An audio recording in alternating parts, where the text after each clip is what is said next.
Day in my life, as wakwak ka ng panggap nga Diyos sa dagat. So hindi ta pwede magpawakwak-wakwak na rin, no? Kamu sang asin. Baka masunog ang wakwak, hindi na siya magiging Diyosa. And dahil a day in my life man ni siya, umpisahan ta kung ano natabo bago ta magadto sa dagat. So syempre kay halin man ta sa boarding house, wakwak pa ta dire. So hello mga kawakwak. So kay estudyante pa man ta, syempre nag-eskwelahan na ta kay parte man ta kapisan yung pag-estudyante. Naghimo-himo pa kami transition ra pero wala pa sa subong nahimo. Tapos na lang ang aming klase, wala talaga kaming matun-an doon kay ang isip namin papunta na doon sa dagat.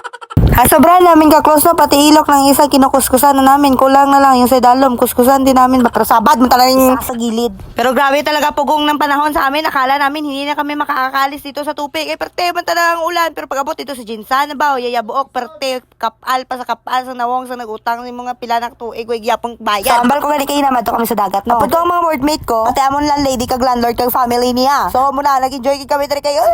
Like, pilanak tuig, wala kami kadagat, sabag na tuloy na kitman. Ang amon niya drawing na ato naging sa finally.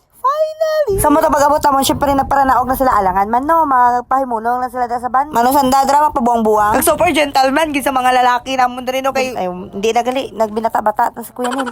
So super gentleman gid sa mga boys namon diri, no? Kay sila ang naghakwat sang amon nga mga gamit padto dito sa sunod alangan. Kami nga babae maghakwat. Hindi pwede na pahakwatin ang mga Diyosa. Kay mga princess man ito mga Diyosa na ito. Amo palang pag-abot namon, ginhagad na dayon ko dito kay maano daw siya, mag-video-video daw siya kay para may pang my day daw siya. Tapos amo daw ni background guys, oh. Pero syempre wala ko nagpapildi, no? Dapat alangan, sila lang may video, ako wala, hindi pwede. Kasi na cellphone gamit ako, di ba? Hindi ko mapapildi. Pero lang daw anda namin pag video ko sila, pero kalain pala sa akon, yung mga bastos batasan. Abala nyo bala? Ang picture nila, 99% sa cellphone ko, pero ako picture, 1% lang. Tapos blurred pa na, laway pa na, wala gid ko mapapas. Kalain ko mga mabatasan, yung mga bata. Pero bisan princess man ta guys, kailangan taman magbulig, guro, no? Hindi ka magtinabad ka, naglagaw-lagaw ka lang, upod-upod ka lang, hindi ka magbulig. Bata ka ni Henry Singh, hindi ka magbulig. Syempre nabulig gid kami dira. Batag isa sa amon may task kung ano himuon, nagaburuligana gid kami dira sa boarding house. Bisan permi kami ginaway diri, kulang na lang maglabanay kami diri. Maliban sa isang babae nga niyo, naga-TikTok lang, gin-influensyahan niya pa ko, pero wala kami nabulig, wala na kami nabulig. Ay, nabulig kami guys.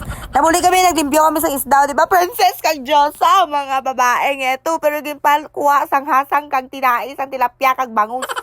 And syempre nagbuliganay na naman kami drama nagsinanabad man rin ng mga laki dre. And Lord gali na mo nakag-boardmate namang isa. Meet Dave Galyosa, ang pinakasabad, pinakatikalon nga taga North Cotabato. After that, of course, nagkaon kami dre, no, kay nagutom na kami. Ginamay-damay pa nila ko hindi magkuno magkaon kay para hindi mag-bloated dahil bisan ano imuon nyo dahil bloated yapon ko bisan ano imuon nyo nga pa niwang sa kundi yapon ko magniwang so nagkaon kami dre, no, kay nagutom ng mga bitok sa mga bayi nga nino. Ako pa rin lagi pahungit, nanay nyo ko.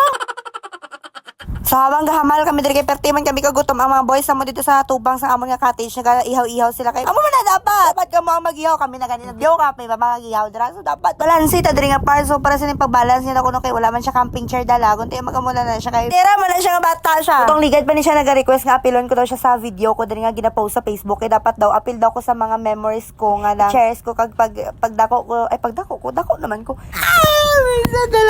so apil dapat siya sa pagtigulang nako. Apil daw siya sa makita ko dito nga friend daw kami tapos nang daw ginatory ko siya nga mangod ko siya. So amo ni siya gali ang pinaka-scammer diri sa amon boarding house no ko si Dave Ticalon, siya scammer. So pati ako no hindi ko maintindihan kung ano ang ginawakal ko diri so intindihan niyo na lang so diri nga time nagakanta na kami sang happy birthday to us, happy birthday to us, happy birthday, happy birthday, happy birthday to us. Ginapamangkot nila guys sino daw si Tuas. So pati kami kakanta nalibog man kami kung sino si Tuas. Moving on kay Tuas tapos namon kaon dra syempre ano pag hinimo namon. Hulaan nyo, naginhimo namon. So kay 30 man kami naglakat sa dagat, naghimo na lang kami sang friend nga para sa Halloween amo na baw perte kagalong ang amon nga natabo diri kay ang amon nga natabo diri ano hindi man gid ginawakan ko. Perte kagalong ko ano ang natabo diri kay nagakarabalintong na mga person kay nahubog man ang mga Diyosa mo to. Nadamay-damay ang mga wala naga-erino, nabalintong pati si Bernard. Muna inyo kay mga galong kamo kung doon. Basta balaan ko buot-buot gid ko sang nagpadagat kami na pungko lang ko sa gilid ya. Sa sobrahan ko gani ka buot aga-aga pa ko nagtulog. Alas 3 ang kagahon. So tama lang kagaguhan, and before ni matapos ng video, I want to say thank you, I love you, and Momo Chop Chop sa amon nga landlady nga pinakabuot si Ate Mai, and of course kay Kuya Mark. Thank you so much pa! Hindi dahil sa inyo, wala ginadayon ang amon nga dagat. Tani more blessings to come pa kung gusto niya mag-board diri sa boarding house ni Ate Mai. Kag Kuya, edi go! Kay damo-damo diri mga good influence guys. So, tudloan namon kamo kung paano maging buot ng estudyante.